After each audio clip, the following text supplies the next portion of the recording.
붙들어서 오늘 어버이주일 예배를 드리시겠습니다.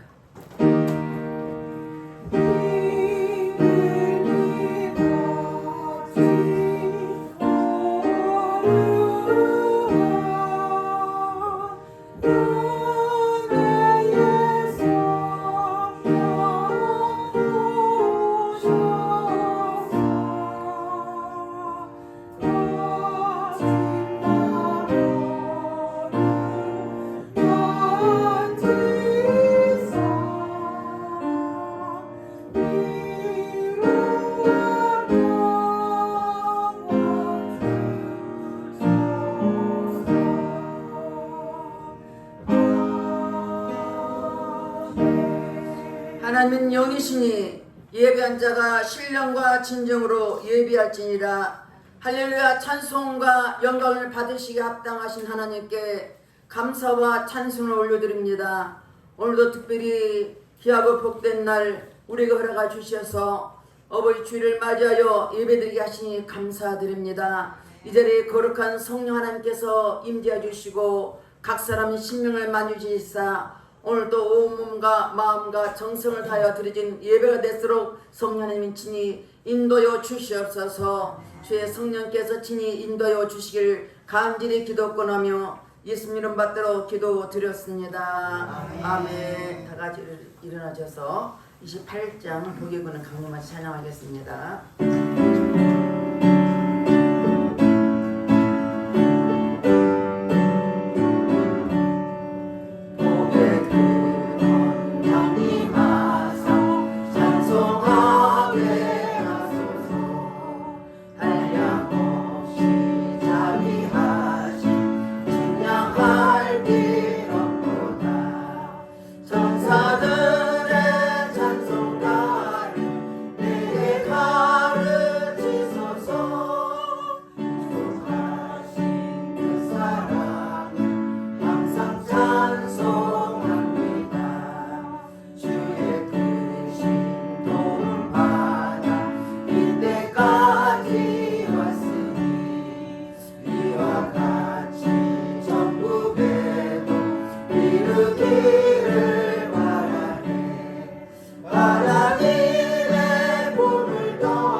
참회 기도를 드리겠습니다. 우리는 하나님 자녀입니다.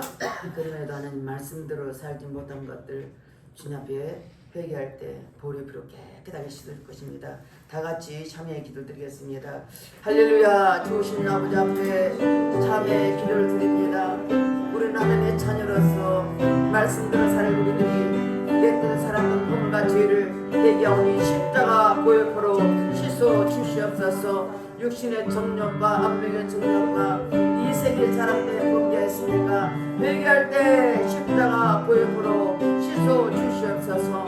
눈으로 보며 범죄하고 귀로 들으며 범죄하고 입술로 범죄하고 생각과 행함으로 범죄했으니까 회개할 때 십자가 보혈포로 씻어 주시옵소서. 너의 죄가 주음같이 붉을지라도 양털이라고 말씀하였사오니 동이 서가 먼 것처럼 우리 모든 죄가를 멀려주시고 십자가 보혈포로 씻어 주시옵소서. 우리가 우리 죄를 자백하면 저는 믿으시고 그러사 우리 모든 죄를 사하시며 용서 있는 말씀했으니 말씀에 의지하여 회개한 심령을 십자가 보혈포로 씻어 주시옵소서.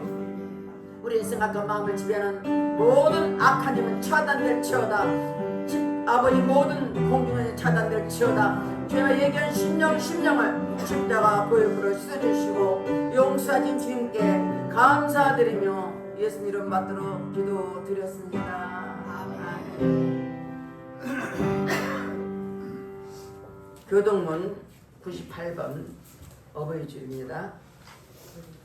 내 부모를 공경하라. 그리하면 내 하나님 여호와가 내게 준 땅에서 내 생명이 되리라.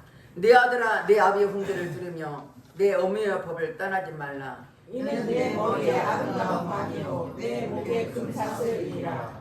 너를 낳은 아비에게 청정하고 내 늙은 어미를 경히 여기지 말지니라. 내 부모를 즐겁게 하며 너를 낳은 어미를 기쁘게 하라. 자녀들아 주 안에서 너희 부모에게 순종하라. 이것이 옳으니라. 내 아버지와 어머니를 공경하라. 이것은 약속이 있는 첫 계명이니 이로써 내가 잘되고 땅에서 장수하리라. 아멘. 다 같이 사도 신형으로 신앙 고백 드리겠습니다. 전능하사 천지를 만드신 하나님 아버지를 내가 믿사오며 그 아들 우리 주 예수 그리스도를 믿사오니 이는 성령으로 잉태하사 동정녀 마리아에게 나시고 본디오 빌라도에게 고난을 받으사 십자가에 못 박혀 죽으시고 장사한 지 사흘 만에 죽은 자 가운데서 다시 살아나시며 하늘에 오르사 전능하신 하나님 우편에 앉아 계시다가 저희로서 산자와 죽은 자를 심판하러 오시리라. 성령을 믿사오며 거룩한 공예와 성도가 서로 베푸는 것과 죄를 사하여 주시는 것과 몸이 다시 사는 것과 영원히 사는 것을 믿사옵나이다. 아멘. 다 같이 앉아서 305장 사철의 봄바람 부르짖고 찬양하겠습니다.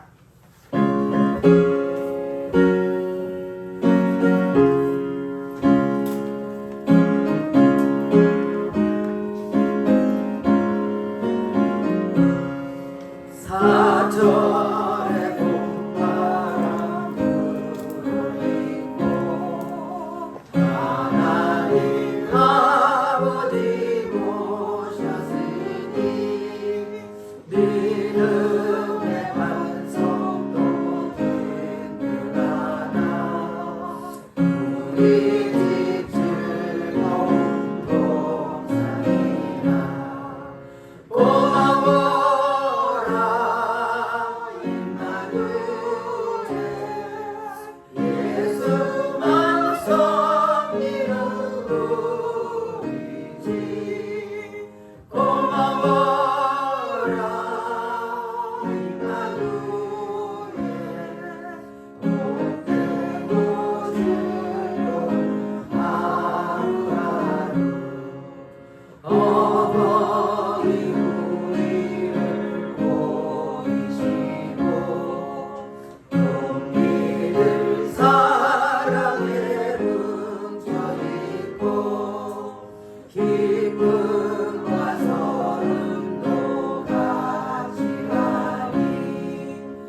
에베소서 6장 2절에 3절 말씀입니다.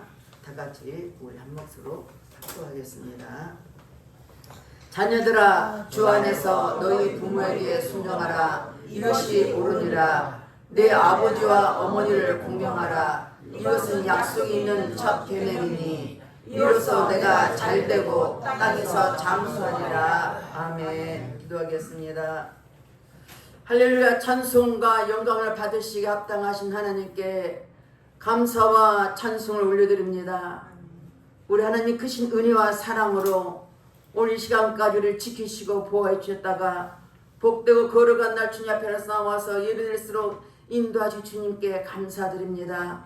우리의 걸음걸음이 복된 발걸음 되었사오니 성령께서 이곳에 함께 계셔서 우리의 마음을 만져주시고 위로해주시고 힘과 용기를 주시되 특별히 하나님께 주신 은혜를 통하여서 하나님 새로워질수록 내 아버지 역사여 주시옵소서. 이 시간도 주님 앞에 간곡히 기도합니다. 하나님께서 우리 에바다 성도들과 유튜브로 예배드리는 저들까지도 동일한 마음을 주셔서 하나님 애통한 마음으로 나왔지만 이 시간도 이루가 되게 하시고 성령께서 친히 마음에 감동 감아 주셔서 말씀을 통하여 새로울수록 내 아버지 역사여 주시옵소서. 이 시간도 특별히 나라함을 기도합니다.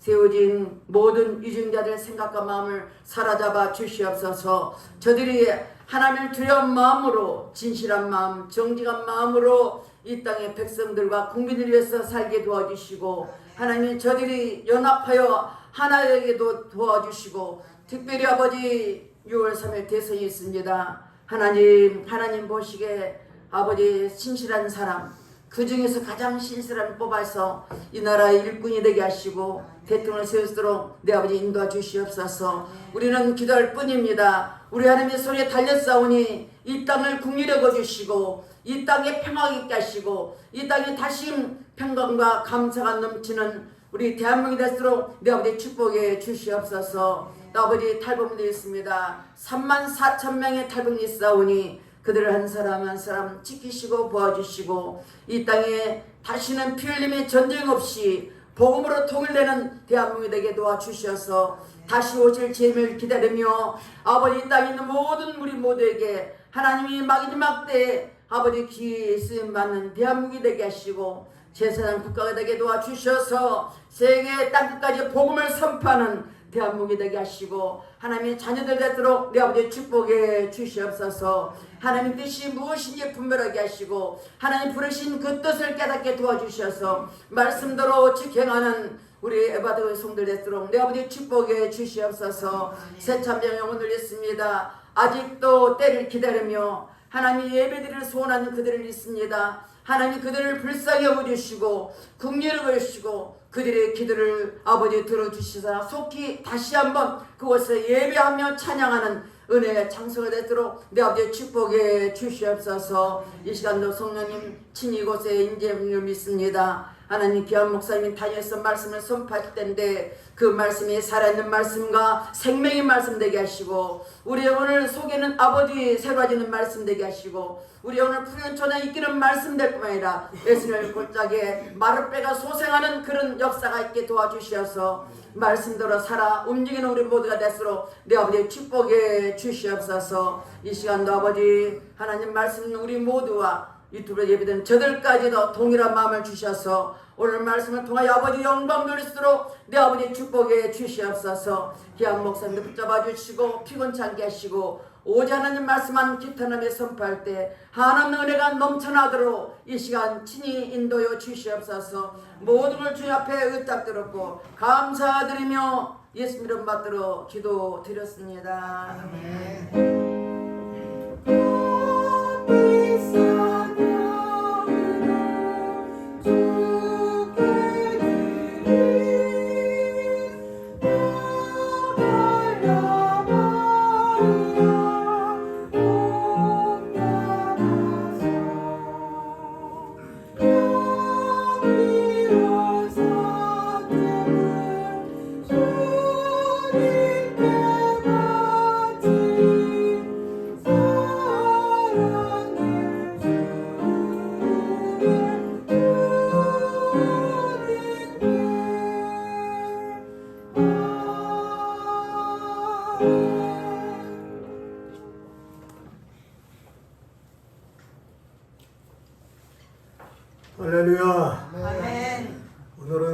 거룩한 주일날입니다. 하나님의 큰 은혜와 사랑과 축복하심이 여러분 가운데 충만히 임하길 주 여러분을 축원합니다. 오늘 제가 성경 말씀의 제목을 어마무시하게 정했어요. 어마무시라는 말은 무슨 뜻이냐면 어마어마하고 무시무시하다 하는 말이에요. 그래서 이 제목을 이렇게 정했어요. 땅에서 잘 되기를 원하는 자들은 들으라. 조금 어마무시하죠? 여러분 반응이 좀 적은 것 같으네. 한번 따라하세요. 땅에서 잘 되기를 원하는 자들은 들으라. 오늘 이 말씀이 꼭 여러분에게 큰 은혜가 되고 도움이 되고 축복이 되길 바랍니다.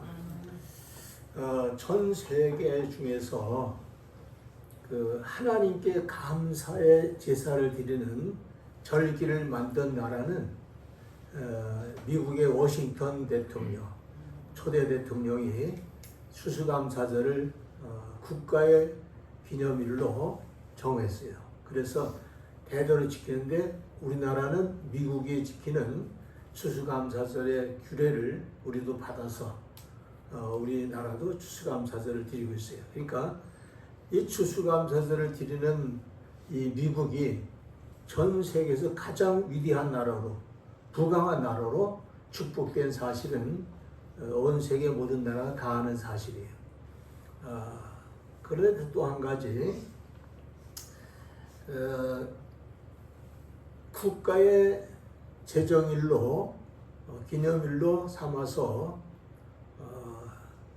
정한 일이 하나 있는데 그것이 뭐냐면 어머님의 날이에요. 어머니 날. 요즘은 어버이날이라는 말로 명칭을 하는데 어머니 날이에요.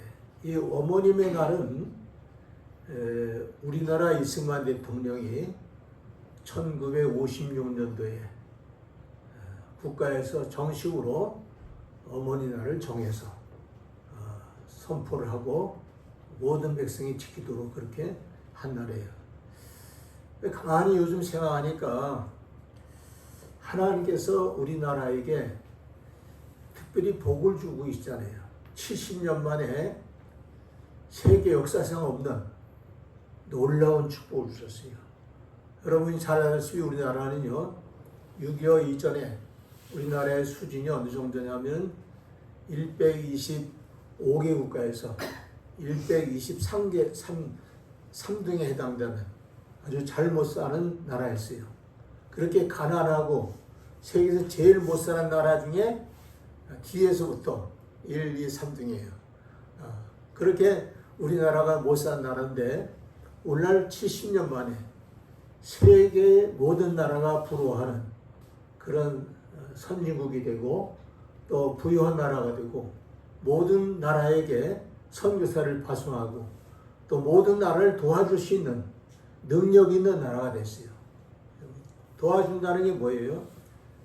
어떤 기술로 또는 학문으로 또는 모든 분야에서 모든 나라를 이끌어주고 도움을 주는 그런 나라가 됐다는 걸 생각해요. 그래서 저는 그 생각을 하는 거예요. 미국은 하나님께 감사하는 감사절을 만들어서 온 백성이 지키게 했더니 세계 제일 가는 나라가 됐는데 하나님께서는 우리 대한민국은 어버이 주간을 제정해가지고 온 백성이 지키게 했더니 하나님 우리나라를 엄청나게 축복하셨다. 이렇게 제가 생각이 들더라고요. 그래서 저는 이 어버이 주를 지키는 오늘 이 어버이 주를 지키면서 제 마음속에 감동이 오는 게 뭐냐면 그래 부모를 공경하는 그 마음을 갖게 하는 이런 국가의 기념기일로 제정한 나라는 세계 어느 나라도 없어요. 근데 우리 대한민국이 그것을 정했다는 것은 대한민국이 엄청난 복을 받는 나라가 됐다는 것을 생각하지 않을 수가 없다. 그런 생각이 들어서 오늘 여러분에게 말씀을 드리는 겁니다. 어버이 주간이니까 한번 어머니 마음에 대한 노래를 부르고 싶어요. 그래서 우리 한번 다 같이 부르겠습니다. 밑에 올라오죠?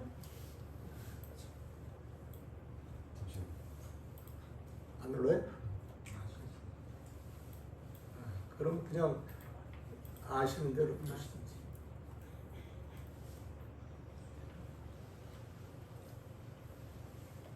어머니의 마음.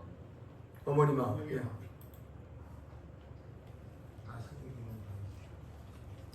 자, 그냥 한번 부르겠습니다. 여러분 이만큼 잘 아시죠?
오르시니까 1절만 해도 우리가 은혜가 됩니다.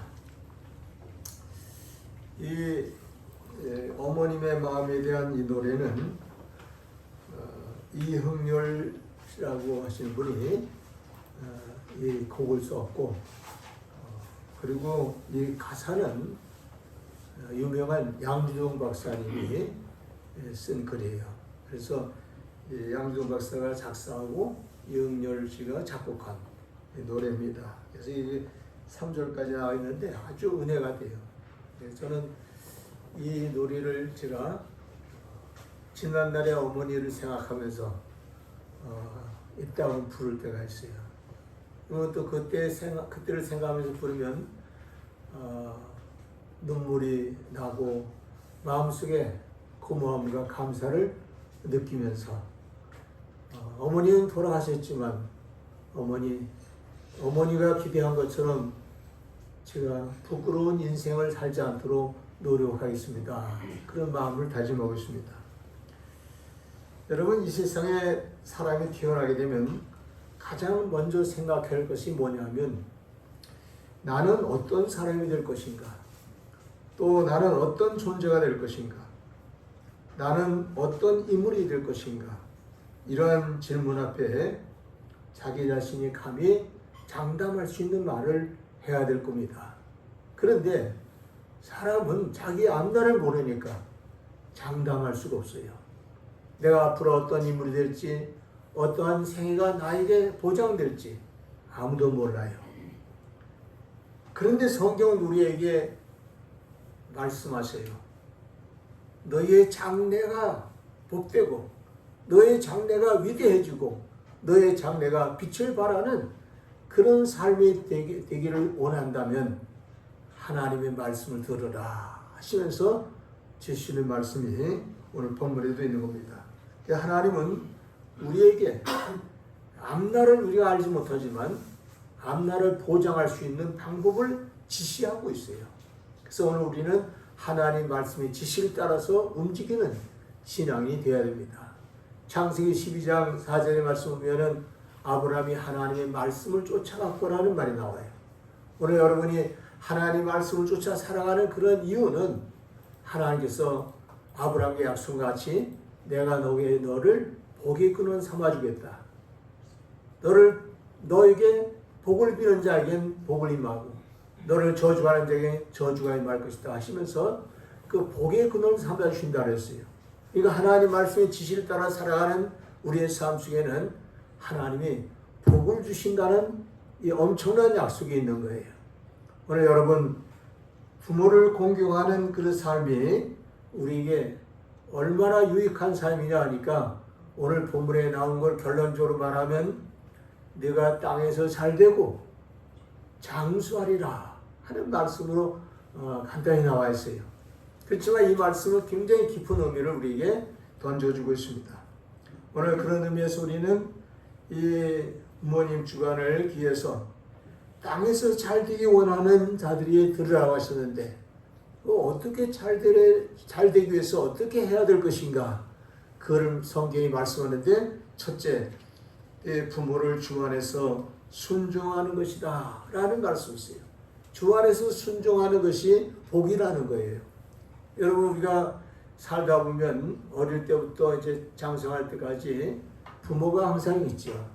근데 부모가 살아계신 동안 우리에게 많은 유익을 주고 또 우리에게 많은 교훈도 주고 그러는데, 잠언서에는 이 부모가 자녀들을 교훈하는 내용도 많이 들어있고 부모의 뜻에 잘 순종하고 살라는 말씀이 많이 들어있어요. 그걸 다 일일이 여기서 다 열어서 이야기할 수 없지만은 부모에게 순종자라는 그런 자녀가 되라 하는 것이 첫째 요구 조건입니다. 이 부모는 우리 인생의 첫걸음을 또한 걷게 한 최초의 스승입니다. 처음 세상에 태어나가지고 걷게 할 때도 말을 하게 할 때도 또 우리가 살아서 모든 일을 하게 되는 그 단계까지 부모는 우리의 삶의 최초의 스승이에요. 모든 걸 우리에게 가르쳐 주신 분이에요. 근데 그 부모가 우리를 어느 정도 잘 가르쳐서 어느 정도 잘하게 되면 또 학교 가서 선생님도 또 배우죠. 그래가지고 나중에 장성해서 아주 훌륭하고 큰 이렇게 업적을 남길 만한 인물이 되면은 그때 가서 잘못 생각하면 어떤 게 있습니까? 부모를 무시해요. 오늘날 우리 자녀들이요, 굉장한 병에 걸리는데 그 병이 뭐냐면 부모를 무시하는 거예요. 부모가 뭐라 그러면 아이 꼰대가 또 뭐란다. 어머니 아버지가 뭘 잘 안다고 그러냐. 그리고 자기들이 새로운 학문을 배우고 많은 지식을 얻고 또 세상에서 경험을 많이 했기 때문에 이제는 부모가 나에게 필요 없다 이거죠. 그런데 필요 없다고 하는 그 생각이 부모를 무시하는 걸로 발전하는 거예요. 그래서 요즘 그 부모님들이 저와 대화를 많이 합니다. 저는 나이가 이제 80이 되시니까 많은 어른들, 노인들하고 대화를 많이 해요. 그럼 그 대다수 그 어른들이 말이죠. 한결같이 하는 말이 뭐냐면 요즘 참 자식들 때문에 때로는 살맛이 잃어버릴 때가 있다 그래요. 무엇 때문에 살맛이 잃어버리냐? 부모를 무시해버린다는 거예요. 무슨 말하면 아버지 또 그런 소리 하냐고, 어머니 또 그런 소리 하냐고, 그 옛날 얘기 같은 거 하지 말라고. 그러면서 막 자녀들이 꾸짖는 거예요, 부모한테. 그러니까 부모가 자식한테 뭔가 좀 올바른 말을 하려면 아이고 또 꼰대 소리 나오네. 그러면서 막 그냥 싫어하고 말이죠. 듣기를 싫어하면서 부모 대하는 게 아주 한마디로 말해서 경망스러울 정도로 그렇게 된 자녀들이 많다고 그래요. 여기 에바다 교회만 빼놓고. 그러니까 이 세상에 많은 젊은이들이 말이죠. 부모를 얼마나 무시하는지 몰라요. 그리고 부모를 존중하고 부모를 사랑하는 마음보다는 나이가 65세 이상 넘어가면은 왜 그렇게 오래 사냐고, 빨리 돌아가시라고 그렇게 얘기한다고 그래요. 이게 보통 청년들이 하는 게 아니에요. 저 서울대, 연세대, 고려대, 이 명문대학교 대학생들을 상대로 해서 교수가 앙케이트를 조사했어요. 부모가 어느 정도 사시면 좋겠냐. 그러니까 제일 많이 나온 게 65세대. 그러니까 그 대학생들이 얘기하는 걸 따지면 나도 벌써 가야 되고 우리 박종수 목사도 벌써 가야 돼요. 요즘 대학생들이 왜 그런 말을 하냐 했더니 다른 게 아니더라고요. 자기들의 시대가 더 번영하고 발전하려면 부모가 걸림돌이 된다 이거예요. 그 걸림돌이 되는 제일 첫째가 뭐냐면 부모가 재산은 쥐고 있으면서 빨리 안 준다 이거죠. 그래서 죽어야만 재산을 주는 게 우리 법이잖아요 또. 그러니까 빨리 돌아가셔야, 부모가 빨리 죽어야 자기들에게 빛을 발할 수 있는 시대가 온다. 잘 될 수 있는 시대가 온다. 그렇게 생각하죠. 이게 엄청난, 정말 어마무시한 그런 잘못된 사상이죠. 이런 사상에 빠진 게 젊은이들이에요. 그런데 이제 우리 젊은이들에게 우리는 진정으로 교훈을 줘야 됩니다. 부모가 처음 우리 인생에 출발할 때에 스승이 되셔서 우리를 가르치고 우리를 그만큼 키워주지 않았다면 오늘 내가 있을 수 없다는 이 생각을 가지고 부모를 공경해야 돼요. 그리고 끝까지 부모의 말을 순종할 수 있는 그런 마음가짐을 갖고 살아가는 것, 이것이 굉장히 중요하다는 것을 아십니다. 그러면서 단서를 붙였어요. 주 안에서 그렇게 하라. 주 안에서 순종하라 했어요. 이 주 안에서 순종하라는 말은요, 상당히 의미가 깊게 담겨 있습니다. 여러분, 우리가 주 안에서 순종하는 사람들은 일반 세상에 사는 젊은 사람들하고 틀려요. 이 교회 안에서 믿음 안에 살아가는 신자들은요, 주 안에서라는 이 말을 꼭 잊어서는 안 돼요. 그건 뭘 말하면 아버지나 어머니가 이 세상 살아가면서 자녀들에게 교육을 할 때 하나님 뜻대로 하지 않을 때가 많아요. 그러니까 하나님 뜻대로 하지 아니하고 인간적으로, 세상적으로 가르치는 게 많아요. 그러니까 그런 것에 대해서는 언제든지 하나님의 뜻 안에서 순종할 줄 아는 자세를 갖춰야 된다 하는 걸 말해줘요. 여러분, 제가 성경 경외전에 나온 얘기를 조금 드리겠습니다. 아브라함의 경우인데 창세기 11장부터 12장까지의 내용 속에서 이제 11장 끝에서부터 12장 초까지의 내용 속에 들어있는 내용이에요. 근데 그것이 경외전이라는 것, 성경 외에 기록한 책이 또 하나 있는데 그것이 경외전이에요. 근데 경외전에 이런 얘기가 들어있어요. 하나님이 아브라함을 왜 선택하셨나 했더니 거기에 내용이 나와요. 아브라함의 아버지 데라는요, 하나님 명령을 따라서 말씀대로 살았었어요. 그래서 가나안 땅으로 가라. 그렇지만 지시했는데 예 대답을 해놓고 하란이라는 곳에 와가지고 보니까 우상을 많이 섬기는 사람들이 있어요. 거기서 무슨 차가 생기냐면 우상을 많이 만들어서 사람들에 팔면은 장사가 잘 되겠다. 그래서 우상 만드는 장사를 했어요. 그러니까 아브라함의 아버지 데라는요, 조각을 잘하고 뭘 만드는 데 기술이 있는 사람이에요. 근데 그 기술을 어디다 써먹냐? 돈 벌기 위해서 우상을 만드는 데 썼어요. 그래서 요즘 우리나라 치면 뭐 부처미상 같은 것도 하고 대장군 같은 것도 만들고 또 여러 가지 미륵 보살 같은 것도 만들고 하듯이 이렇게 그 우상을 만드는 이 작업을 열심히 했어요. 그랬더니 대박이 일어났어요. 그 하란의 지역에는 우상 섬기는 사상이 깔려 있는데 거기 가가지고서 우상을 만들어서 딱 시장에 내놓으니까 사람들이 그냥 막 불티나게 사는 거예요. 그래가지고 그거 만들라고 그냥 밤새도록 노력하고 불철주야 그냥 애쓰고 힘써가지고 우상을 작품을 만들어가지고 내놓으니까 이게 막 돈벌이가 보통이 아니었어요. 진짜 말 그대로 어마무시하게 돈이 벌리는 거예요. 그래가지고 이 아브라함의 아버지 데라가 거기서 막 부자가 됐어요. 그런데 그 우상을 만들 때에 제일 아버지의 마음을 거스리면서 싸운 사람이 누구냐면 아들 아브라함이었어요. 아브라함이 뭐라 하면 아버지, 우상을 만들면 우상을 섬기는 건 하나님을 섬기는 것에 반대가 되는데 아버지 이거 하시면 안 돼요. 야마 듣기 싫어. 너도 인생을 살아오면 알겠지만 뭐니 해도 돈을 벌어야 돼. 그러면서 아들하고 자꾸 의견 충돌이 나오고 싸우는 거예요. 성경에도 보면요, 복음이 들어가면은 어떤 일이 벌어지세요? 아들과 아버지가 싸우게 되고 또 딸과 어머니가 싸우게 되고 이게 가족 식구들에게 싸움이 일어난다고 해서 주님께서 뭐라고 표현하냐면 내가 땅에 불을 던지러 왔노라 그랬어요. 근데 어떤 분들은 그 불 던진다는 말을 성령 불 던진다는 말로 해석을 잘못하는데 그게 아니에요. 거기 성경을 자세히 읽어보면은 불화를 만든다는 거예요.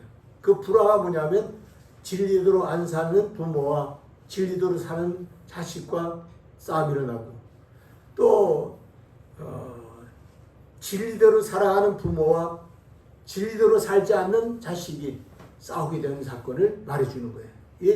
이런 불이 일어나길 바란다는 게 중요합니다. 그래서 우리 신앙생활은요, 부모가 훌륭하고 부모가 나를 길러줬지만은 단 한 가지 꼭 거역해야 될 때가 있는데 그건 아니면 하나님 말씀에서 어긋날 때 그 신앙의 가정이에요. 신앙의 가정은 그것을 부모에게 항의하고 그것을 고치게 해달라고 얘기해야 돼. 근데 아브라함이 자기 아버지 데라하고 자꾸 이것 때문에 충돌했습니다. 근데 나중에 보니까 아버지가 점점 부자가 되니까 우상장사 부자 되니까 이제 신앙이고 뭐고 없어요. 그러니까 아브라함이 무슨 생각이냐면 아브라함이 우상을 만드는 창고가 있고 거기에 또 모범으로 우상 전각을 만들어서 사람들에게 보여줬어요. 근데 아브라함이 하루는요 몽둥이와 또 농기구를 가지고 와서 아버지가 저 장에 나가고 없을 때 전부 때려 부셨어요. 그냥 머리도 깨서 그냥 때려 부시고 팔다리를 다 잘라버리고 그냥 다 부셔버린 거예요. 그 정각에 막 쌓아놨던 그 상품들을 전부 다 부숴버린 거예요. 아버지가 장에 갔다 돌아와서 보니까 완전히 난리가 난 거예요. 그래가지고 이게 누가 이런 짓을 했는가? 나는 감이 잡혔잖아요. 이게 아들이다. 그래서 아브라함 불러가지고 아브라함아! 이러라. 화가 이렇게 나가지고서 얘기를 하니까 아브라함이 천연더스키 뭐냐면 아버지 제가 보니까요 우상들이 그 떡을 가지고 서로 더 먹겠다고 싸우다가 그런 일이 생긴 거예요. 그러니 그러니까 아버지가 말이죠 화가 났고 이놈 자식이 그냥 거짓말까지 한다고 그리고 몽둥이를 들고 그냥 아브라함을 때리려 하니까 아브라함이 도망을 갈 수밖에 없잖아요. 하도 무서우니까 도망가면서 뭐라 하면 아니 생명도 없고 아무 말도 않고 또 싸울 줄 모르는 그런 우상을 왜 섬기십니까? 하나님을 섬겨야죠. 그러면서 아브라함이 큰 소리 외치면서 아버지 데라에게 외치니까 아버지가 그 말을 듣고 충격을 받았어요. 그런 이후에 어떤 일을 했냐면 하나님께서 아브라함을 불러서 너는 네 아비 친척 아비 집을 떠나 내가 지시하는 땅으로 가라. 내가 너를 복의 근원 삼겠다. 그래가지고 그 아버지의 데라를 대신해서 이제 복의 근원이 되는 믿음의 주상을 삼아주신 거예요. 그러니까 여러분 이 아브라함이 얼마나 훌륭한 거예요. 그 아버지가 그 엄청난 돈을 벌면서 회에 빠졌을 때 그 아버지를 깨우쳐주기 위해서 이렇게 과감한 행동을 했던 것이 바로 아브라함의 행동이었어요. 그래서 성경 뭐라 하면 네 부모를 공경하되 네 부모에게 순종하되 단 하나님의 말씀에 어긋나간다 또는 하나님 뜻에 맞춰낸다면 그때는 내가 그 순종하는 일을 고려해야 된다 하는 것을 우리에게 교훈하는 거예요. 그러니까 우리가 그런 신앙관을 잘 가져야죠. 또 누가복음 9장 61절로 62절까지 말씀을 참조해 보면 사망의 길에 섰을 때 부모를 외면할 수 있어야 사망의 길에 섰을 때 외면할 수 있다 하는 그런 뜻이 있는 건데 뭐냐면 이게 주의 종들이 이제 그런 일이 많죠. 저도 목회자가 될 때 사명을 가졌을 때 그때 어머니를 거역하면서 목회자의 길을 갔어요. 그래서 저희 어머니가 한 4년간 정도를 저를 만나지 않기로 하시고 또 오지 말라고 그러기까지 했어요. 그러니까 어머니를 거역한 것이 저에게는 평생에 다른 건 없었는데 하나님의 일꾼이 돼서 가는 것 때문에 성경은 이걸 비유적으로 뭐라 하냐면 쟁기를 들고 뒤를 돌아보는 자는 하나님 나라에 합당치 않다. 또 어떤 사람이 말하길 예수님 내가 아버님이 장례를 지내고 난 다음에 주님을 따르겠습니다. 예수님의 제자로 오라 그러니까 그러니까 예수께서 뭐라 하냐면 죽은 자는 죽은 자들에게 맡기고 너는 나를 따르라 이런 말씀하셨어요. 그 뜻은 죽은 자는 죽은 자들에게 맡기라는 거냐면 믿지 않고 하나님 없는 백성들은 다 죽은 자로 인정하시는 거예요. 이미 그들은 살아있는 것 같지만 죽은 자다 이렇게 인정하시는 거예요. 그래서 쟁기를 들고 뒤를 돌아보지 말아야 된다. 하나님께 사명받고 그 사명의 길을 제대로 가지 아니하고 부모 때문에 만일 사명의 길을 들었지 않다면 하나님 나라에 합당치 않다. 주의 종이 될 수 없다. 이렇게 말씀하는 거예요. 그래서 그런 경우를 우리가 빼놓고는 부모에게 순종을 해야 된다 하는 걸 성경이 말씀하는 내용입니다. 자, 그 다음에 두 번째 말씀 속에 주는 내용이 뭐냐면 네 부모를 공경하라. 이는 약속이 있는 첫 계명이다. 이렇게 말씀을 또 하셔요. 여러분 이 부모 공경하는 것이 약속이 있는 계명이라고 했어요. 여기서 약속이라는 말은요 히브리서 11장 6절 말씀 같이 하나님이 상 주시는 것을 말해줘요. 하나님이 우리의 삶 속에 복을 주실 것을 약속하는 그런 내용이에요. 그러니까 이 하나님이 주시는 복이라는 건요 엄청나게 많습니다. 옛날 조영기 목사님은 영혼이 잘 되고 범사가 잘 되고 강건하고 유한하다 이 세 가지 복이 우리 가운데 임해야 된다. 그런 얘기를 강조했는데 그런 복만 있는 게 아니에요. 성경에 보면 여호와 니시 승리하게 하시는 복, 여호와 이레 준비해 주시는 복, 또 여호와 라파 치료하셔서 평강을 주시는 복, 뭐 이 하나님 주시는 복이라는 게 엄청 많은데 그런 모든 축복에 모든 복을 주시는 그 근거가 뭐냐면은 부모를 공경하는 것이다. 여러분 공경이라는 건 잘 알죠? 설명 많이 안 해도 잘 알 거예요. 부모를 잘 물질적으로도 잘 도와드리고 또 부모가 건강심 얻을 때 그 건강을 돌봐주기도 하고 또 부모님을 존중해 주는 거죠. 아까도 얘기했습니다만 부모들을 무시하고 멸시하고 그런 자녀가 얼마나 많아요. 아버지가 무슨 얘기하면 아버지 이젠 시대가 지났어요. 지금 뭐 그런 소리 나한테 할 필요가 있어요? 이런 식으로 하면서 무시하고 그러는데 그건 공경이 아니에요. 공경은 아버지가 무슨 얘기를 하면은 그러셨어요. 예, 잘 알았어요. 이렇게 좀 겸손하게 받아들이고 좀 듣기 싫어도 듣지도 않은 거 이게 다 공경이에요. 예, 물질만 공경하는 게 아니라 그런 게 공경이에요. 그리고 언어로서 아버지를 존경해주고 제가 우리 아들을 기르면서 가끔 좀 기분 좋을 때가 있어요. 그 기분 좋을 때가 언제냐면은 우리 아들이 아버지는 참 저희 나이 때에 벌써 우리들이 생각하는 것보다 더 성숙한 삶을 살았다고 아버지가 참 훌륭하다고 그러면서 이제 자기들의 나이에 비해서 내가 더 많이 발전됐었고 더 훌륭한 일을 하고 그랬다는 얘기를 하는 거죠. 이제 그런 얘기 할 때는 제가 기분 좋더라고요. 왜? 나를 인정해 주니까.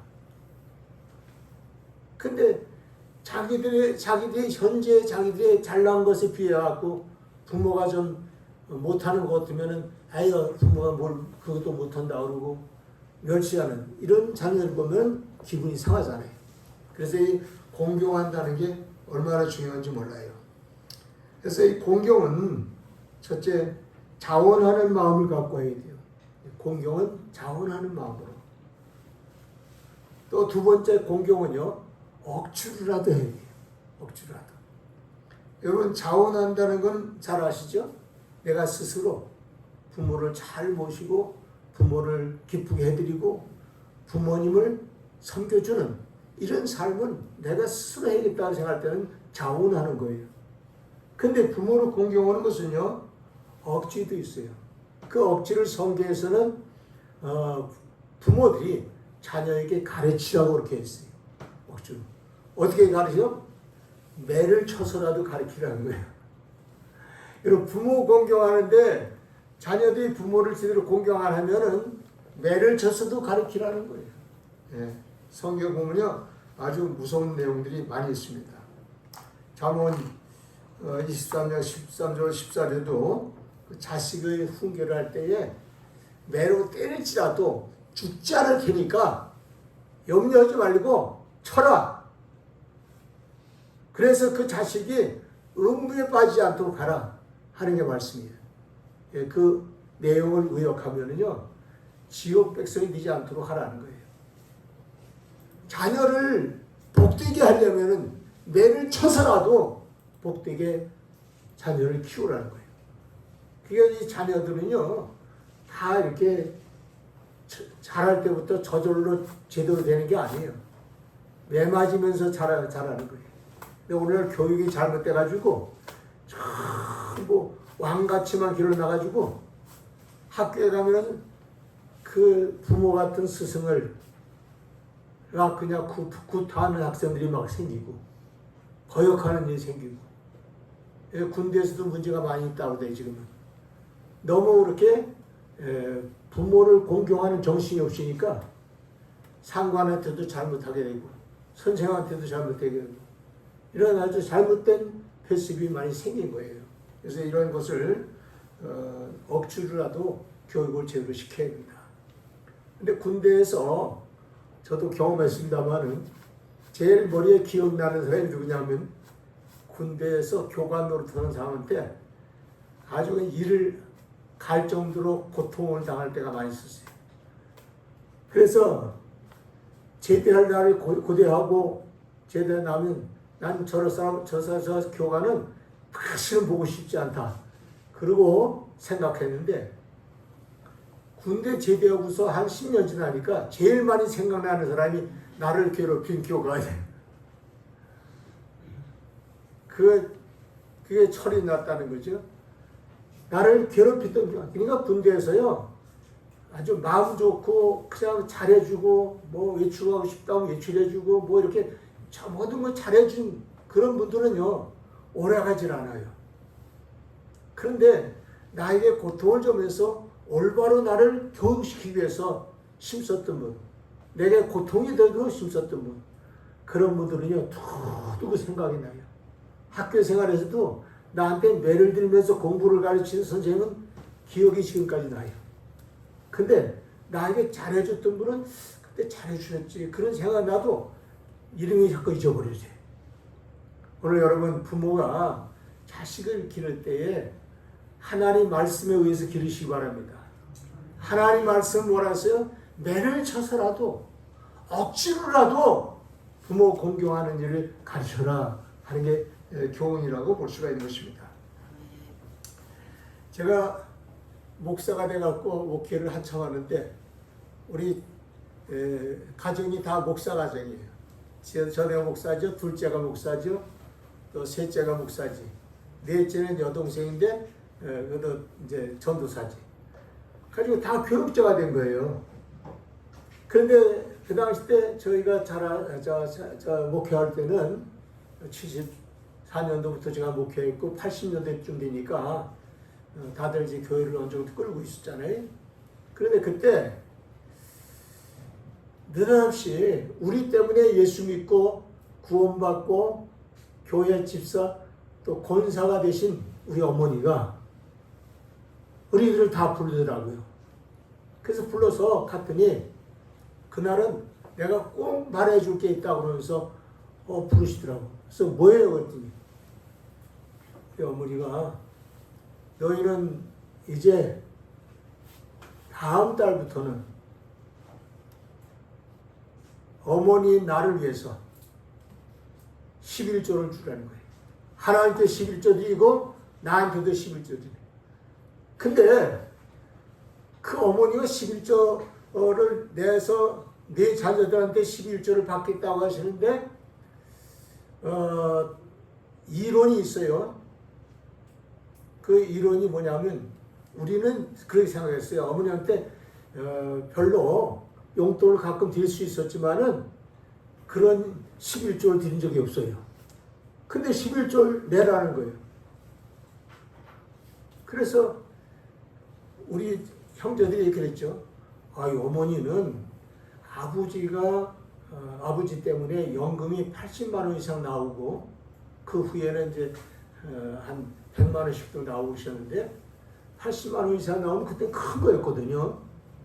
그런데 80만 원씩 쓰시면서 또 11조를 달라고 그러면은 아마 모두 다 합해서 아무리 못해도 160만 원, 200만 원 돈 된단 말이에요.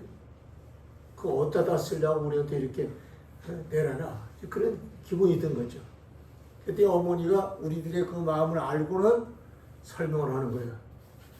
내가 그분이 이제 우리 어머니가 우리 목회하는 동안에 여기 수목교회 그 둘째 아들 때문에 수목교회 가고 또 넷째 그 딸이 그 수목교회에 타이피스트로 들어가고 거기서 전도사를 됐어요. 그러니까 거기에 이제 전도대가 들어가서 권사까지 된 거예요. 그런데 하루는 설교를 들으니까 조용기 목사님 설교들이에요. 내 부모를 공경하라. 그래 땅에서 잘되고 장수하리라. 부모를 공경하지 않는 사람에겐 이런 복이 없다. 그러면서 이제 말씀을 하더라는 거예요. 근데 그 말씀을 들으면서 어머니가 충격을 받았대요. 나는 연금도 나오고 내가 살 만큼 나 혼자 살 만큼 모든 것이 조성됐으니까 자녀들한테 아무것도 가져오지 말라 그러고 얘기도 하고 또 그런 마음을 가지셨단 말이에요. 그런데 목사님 설교를 듣다 보니까 자기 마음에 큰 가책이 생기더래요. 왜? 자녀들에게 복이 되게 할 일을 시키지 않았으니까 이거 잘못 살았구나. 그래가지고 깨달으셔갖고 저희들에게 하나님 말씀을 들으니까 자녀가 복이 되려면은 부모를 공경하라고 했다. 그러니까 너희들도 목회자고 하나님의 종들인데 너희들도 성도들에게 그렇게 가르친다면 너희들도 모범을 보여야 된다. 그래서 11조라는 거야. 그래서 그때부터 어머니한테 11조를 다달이 이렇게 드리는 일이 생겼어요. 나는 그때 그 어머니가 은혜를 제대로 받으셨구나 하는 걸 드니까 생각했어요. 그래서 그 어머니 얘기를 우리 신자들한테도 가끔 얘기해 주고 그랬어요. 여러분, 우리가 부모에게 공경하는 거는요, 억지로라도 하는 거예요. 억지로라도. 그 공경은 자원하는 마음으로는 더 좋죠. 그런데 또 한 가지 억지로라도 해야 된다는 걸 성경에서 우리가 가르치는 내용 중에 여러 가지가 있지만은 그 마태복음 27장 32절에 말씀과 로마서 16장 17절에 보면 이런 얘기를 들었어요. 제가 설명할게요. 구레네 시몬이라는 사람이 있어요. 이 사람이 예수님 그 십자가 달려 죽기 전에 십자가 지고 골고다로 올라가잖아요. 그때 그 많은 사람들 등각에서 구레네 시몬이 예수님 곁을 같이 걸어가고 있었어요. 근데 예수님께서 십자가를 지고 가다가 쓰러지고 또 쓰러지고 그러시니까 로마 병사가 딱 해가지고 그중에 몸이 건장하고 괜찮은 젊은 사람이 지나가니까 너 이리 와. 그럼 로마 군병이 끌어다가 예수님이 지신 십자가를 억지로 지운 거예요. 이것 좀 지고 올라가. 그래가지고 그 예수님이 졌던 십자가, 그 무거운 십자가를 이 청년은 그 곁에 지나가다가 재수없게 걸머지게 된 거예요. 이걸. 그래가지고 골고다 언덕까지 이제 십자가를 대신 지고 가셨다 하는 내용이 나와요. 근데 나중에 보니까 이 구레네 시몬의 아들이 루포인데 루포가 초대교회 때에 바울 사도가 일하는 그 시절에 루포라고 하는 그 구레네 시몬의 아들이 하나님의 종이 된 거예요. 목회자가 된 거죠. 훌륭한 목회자가 됐어요. 근데 그 어머니 되는 분, 구레네 시몬의 아내 되시는 분, 루포의 어머니는 어떤 존재가 되냐면 사도 바울이 했어요. 그의 어머니는 나의 어머니니라. 나의 어머니니라 그랬어요. 그 말은 뭐냐면 그 루포의 어머니, 구레네 시몬의 아내된 이분이 말이죠. 은혜 받고 그리고는 결사적으로 주의 종들을 받들어주고 사도 바울의 모든 일을 돌봐주는 어머니 역할을 한 거예요. 그렇기 때문에 사도 바울이 로마서 16장에서 문안하는 대상인데 그 대상 중에 하나가 루포의 어머니를 문하라. 그는 내 어머니니라. 그런 말씀한 거예요. 이 가문이 완전히 달라진 거예요. 그냥 그 구레네 시몬의 삶은 별로 알아둘 수 없는 그런 평범한 삶이지만 나중에 그의 삶에 큰 복이 된 것을 성경에서 잘 얘기해 주고 있어요. 그러니까 십자가를 지는 것도 억지로라도 지니까 복이 된 것 같지. 우리가 억지로라도 부모 공경을 하는 것은 우리의 삶 속에 복이라는 것을 이 성경에 말씀하고 있는 것입니다. 그래서 이 땅에서 잘 되고 장수하게 하는 그 놀라운 축복의 역사가 오늘 우리 가운데 있다는 걸 꼭 기억하시기를 바랄 것입니다. 그 다음에 이 성경에 보니까 땅에서 부모를 공경하고 또 부모에게 순종하고 그 부모를 잘 섬기는 생활이 땅에서 잘 되고 장수한다는 말씀을 썼는데 이 장수한다는 말은 목숨만 오래 산다는 뜻이 아니라 명예도 장수하고 또 모든 범사가 그의 생사에 생명력이 있다는 걸 말이죠. 여러분 기업을 해도요 생명력이 있어야 그 기업이 계속 유지하지 않습니까? 제가 이제 기업을 좀 이렇게 좀 살펴서 연구해 보니까 삼성이 오래 가죠. 우리나라에서 그 삼성의 이건희 씨가 이병철 그 아버지에게 효자예요. 아주 아버지를 잘 섬기면서 근데 셋째 아들이면서도 기업을 물려주는 그런 복을 받았어요. 그래가지고 그것을 오늘까지 삼성했죠. 또 그 다음에 효자로 유명한 사람 중에 하나가 누구냐면 정주영 씨예요. 정주영 씨는 자기 부모를 생각하기 때문에 그 부모가 묻혀있는 이북을 생각해가지고 소를 몇 병씩 끌고 들어가서 들어가기도 하고 그러니까 사람이 효도가 보통이 아니에요. 그리고 자식들한테도 효도 안 하는 자식은 막 자식같이 취급을 하는. 그래서 그 자식들이 부모 공경 얼마나 하는지 몰라요. 지금도 그 아버지가 돌아가신 지가 오래됐는데도 그 아들들이 지금도 아버지의 명령을 따라서 뭐든지 행동하는 거예요. 그러니까 이 가문이요, 효도를 하는 가문이 번성한다는 건 성경의 말씀과 일치하는 거예요. 이런 역사가 많이 있었다는 것을 우리에게 잘 알려줍니다. 제가 마지막으로 한 가지만 좀 영화를 들어줄게요. 여러분 그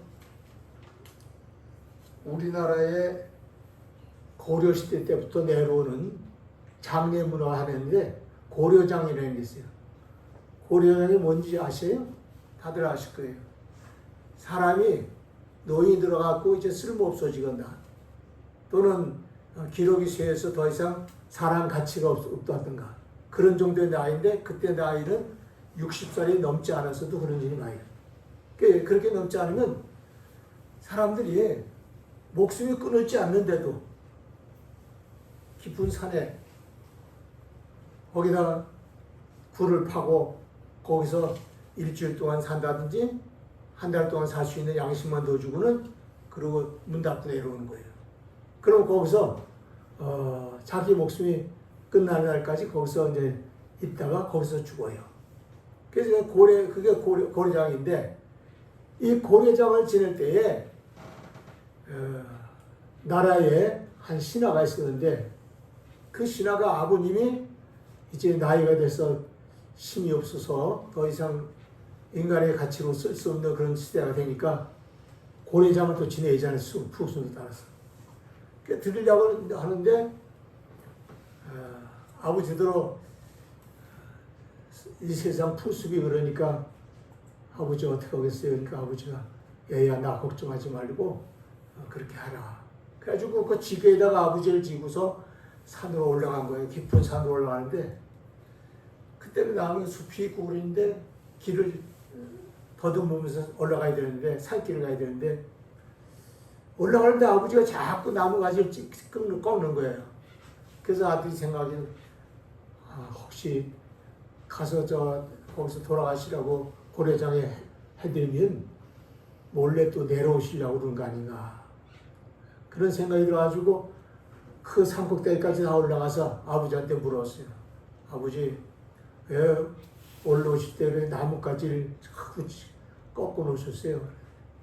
그랬더니 아버지가 야, 너 내려갈 때 길 잃어버릴까봐 내가 꺾어놨으니까 그 나무 꺾인 거 보면서 내려가거라.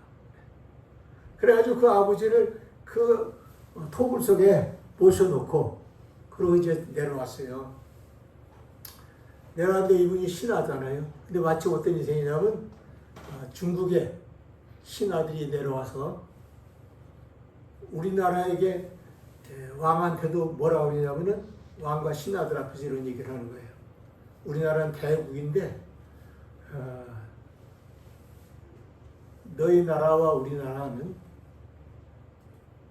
잘하면 형제 나라 될 수 있고 그렇지 않으면은 주정관계로 우리는 주인이고 너희는 종으로 그런 나라의 관계성을 가지고 살게 하기로 원한다.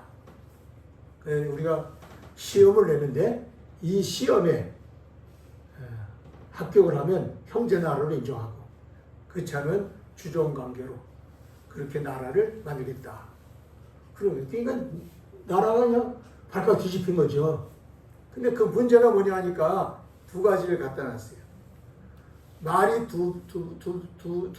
말이 둘인데 하나는 엄마 말이고 하나는 딸이야. 새끼 말이죠. 이 두 말이 똑같이 생겼어요. 모든 게 다 똑같아요. 눈으로 볼 때 식별한 거예요. 어느 것이 엄마고 어느 것이 딸인지를 밝혀라. 그리고 또 그 버드나무 통나무를 갖다 놨는데 위아래가 다 밑둥과 위가 다 똑같아요. 눈으로 식별한 거예요. 어디가 밑이고 어디가 위인지를 밝혀라. 그래가지고 그런 문제를 놓으니까 이거 나라를 갖다 집어삼키려고 이런 묘한 문제를 냈구나 생각해서 나라 왕도 근심하고 신하들도 걱정하는 거죠. 내일 이맘때까지 24시간 안에 답을 안 하면 우리가 조치하겠다. 그런데 그 신하가 아버지를 고려장에 모신 신하가 근심이 돼가지고 집에 왔다가 도무지 이 문제를 풀 수 없는데 번뜩 아버지 생각이 난 거예요. 그래서 고려장으로 올라갔어요. 그래가지고 올라가니까 아버지가 너 웬일이냐? 다른 게 아니라 여차저차 해서 제가 이렇게 왔다 오니까 그 아버지가 그 수수께끼를 듣더니 그거 아주 간단한 거네. 그래. 그러면서 뭐라 하면 내일 그 알들을 한 2끼 정도 굶기고 그리고 꼴을 갖다 먹이를 주는데 먹이를 많이 갖다 주지 말고 조금만 갖다 주는데 그 먹이를 보고 말 둘이 먹으러 올 거다. 그러면은 어미 말은 새끼 말이 먼저 먹도록 양보한다. 그게 어미 말이다. 얘기해 주는 거예요. 아버지가. 그런데 또 그 나무는 잔잔한 물 위에 뛰어넘으면은 자세히 보게 되면 밑둥은 조금 가라앉게 돼 있고 위가 좀 뜨게 돼 있다. 그래서 위아래를 구분하는 말을 아버지가 다 가르쳐 준 거예요. 그러니까 그냥 이분이 기분 좋잖아요. 그래서 그 다음날 임금 앞에 가갖고 이렇게 하면 된다고 그러니까 임금이 너무 기뻐한 거죠. 그래가지고 그 중국 신하들 앞에서 우리가 답을 알았다고 그래가지고 그 일을 그대로 시행하니까 진짜 이 말이 말이죠. 새끼 말이 먼저 먹고 어미 말은 늦게 먹는 거예요. 그걸 보더니 그냥 중국 신화가 감탄을 한 거예요. 이 한국 땅에도 이제 이 나라에도 이런 그 인물이 있었구나. 그다음에 또 통나무는 물 위에 띄어가지고서 자세하게 이렇게 살피니까 밑으로 조금 낮아진 그것이 밑둥이라는 걸 딱 가르쳐줬어요. 이 신하들이 감동을 받고 말이죠. 형제 나라를 인정하겠다고 했다는 유명한 일이 나왔어요. 그런 여론에 의해서 이 아들이 임금님한테 장례 문화를 우리가 있는 고려장의 문제를 해결해달라고 청원을 하니까 임금이 그것을 반표해갖고 장례 문화가 바꿔줬다는 유명한 일이에요. 여러분 부모를 공경하는 사람에겐 이렇게 천운이 따르고 지혜가 따르고 하나님 축복이 있다는 것을 얘기해 주는 겁니다.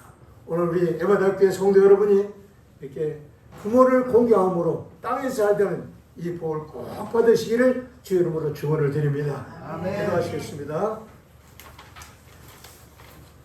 하나님 아버지, 오늘 저희들이 하나님 말씀을 나눴습니다. 이 하나님 말씀을 우리 마음속에 새기고서 하나님 아버지여 땅에서 살기를 원하는 자들은 들으라는 말씀으로 말씀을 드렸습니다. 하나님 이 말씀 우리 마음에 새겨져서 부모 공경이 우리에게 복이구나. 부모 공경을 잘하는 나라가 위대한 나라가 되고 부모 공경을 잘하는 백성이 땅에서 모든 사람에게 뛰어난 인생의 삶을 살 수 있는 약속 있는 축복이 되는 것을 깨닫습니다. 하나님 우리 에베다교회 성도들 모두가 부모 공경을 잘해서 복이 되고 복이 되는 인생의 삶을 살게 하여 주시옵소서. 예수 이름으로 기도하옵나이다. 아멘.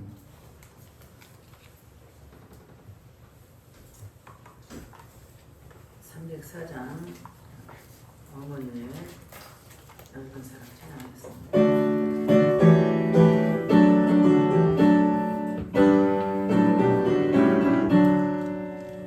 어머니의 넓은 사랑 귀하고도 귀하다.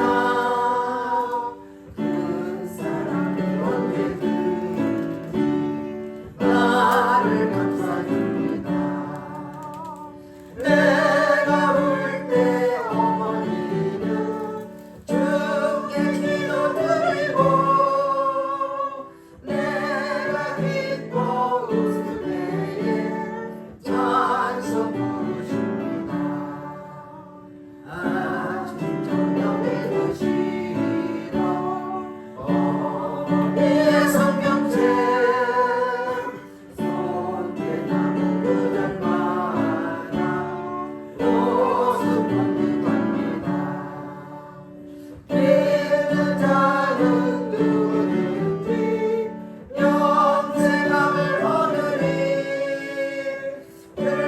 들려주신 귀한 말씀 기대됩니다. 홀로 누워 괴로울 때 내가 지칠 때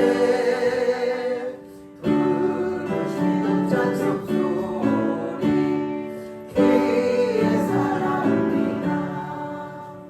반석에서 샘을 나고 반무지에 꽃피니 예수님과 동행하며 두려울 것 없어라. 온유하고 겸손하며 올바르고 굳세게 어머니의 뜻 받들어 보람있게 살리라. 건강하는 세상에서 선한 싸움 싸우다 생명신의 의료는 고 길이 함께 살리라.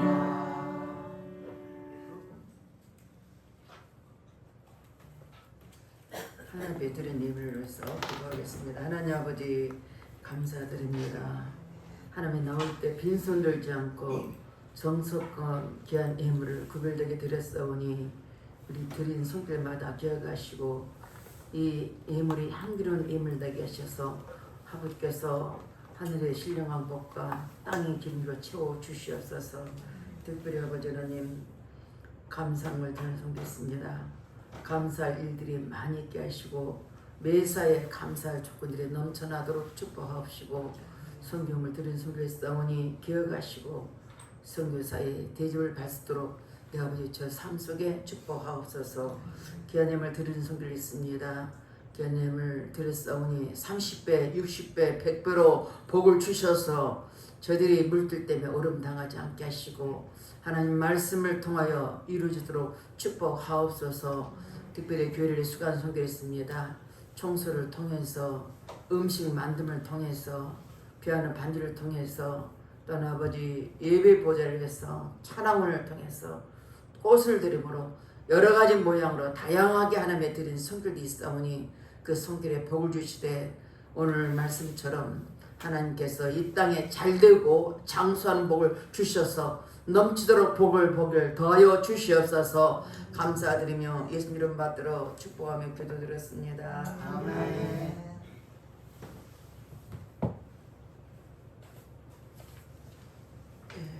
그 소식 보겠습니다. 10점에서 보겠습니다. 35번 무당과 목사 우리 다 같이 읽겠습니다. 주보 뒷면에 있습니다. 안을 보셔야 되게 안에 여기 있습니다. 10점에서 우리 다 같이 읽겠습니다. 가만히 보면 무당도 신을 섬기고 목사도 신을 섬기는 사람이죠. 목사는 자기 아들이 목사가 되는 것을 원하는데요. 무당은 자기 자식이 무당되는 것을 절대 원하지 않아요. 왜냐하면 무당은 귀신을 섬기고 목사님은 참 신이신 하나님을 섬기기 때문이죠. 너를 위하여 새긴 우상을 만들지 말고 또 위로 하늘에 있는 것이나 아래로 땅에 있는 것이나 땅 아래 물속에 있는 것에 어떤 형상도 만들지 말며 그것들에 절하지 말며 그것들을 섬기지 말라. 나 내 하나님 여호와는 질투하는 하나님인즉 나를 미워하는 자의 죄를 갚되 아버지로부터 아들에게로 상사대까지 이르게 하거니와 나를 사랑하고 내 계명을 지키는 자에게는 천대까지 은혜를 베푸느니라. 아멘. 출애굽기 20장 4절에서 6절 말씀입니다. 이번 주 일요일 말씀은 참고하시고 여러분은 집에서 외우시고 말씀 반복해서 보시길 바라겠습니다. 앞에 보시고 영적 기름을 보겠습니다. 하나님 저는 죄인입니다. 저의 죄를 위하여 십자가에서 교회가 죽으시고 4일 만에 부활하심으로 저의 모든 죄를 해결해 주신 예수를 믿습니다. 제 마음에 오셔서 제 인생의 주인이 되어주세요. 저를 구원해 주시니 감사합니다. 예수님 이름으로 기도합니다. 아멘. 네, 다 같이 일어나서 파송의 노래 하시고 여러분 아픈 곳에 손을 대셔서 축사 기도와 축도로 목사님 나와서 기도해 주겠습니다.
이제는 우리 구주 예수 그리스도의 놀라우신 은혜와 우리 아버지 하나님의 지극하신 사랑하심과 성령의 교통 감화 역사 충만하신 은혜가 오늘 하나님 앞에 나와서 예배를 드리고 주의 말씀을 쫓아서 땅에서 복되기를 원하는 모든 성도들의 마음 속에 이제로부터 영원토록 함께 계시기를 간절히 축원하옵나이다. 아멘.